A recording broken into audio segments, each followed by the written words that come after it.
Tak jestli máš ráda horory, tak se s tebou ráda podívám, ale jako nemusím to moc, já se hrozně bojím takovýhle věcí. Já nesnáším lékačky. Takže spíš ty lékačky. Jo. Než ty takový ty podle skutečný události.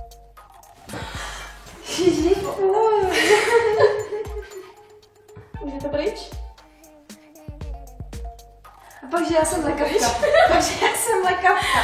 Už si ještě hodíš to řeku přes hlavu. A to jde. Fuj, to je hnusné. No, myslím, že se na to ani nedodíváme. No. To hlavně, že to máš ráda.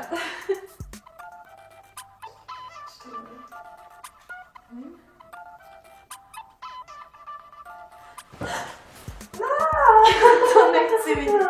Díváš se? Ne. Já nebudu ani spát, já nebudu ani spát. To byl dobrý nápad, to byl dobrý nápad.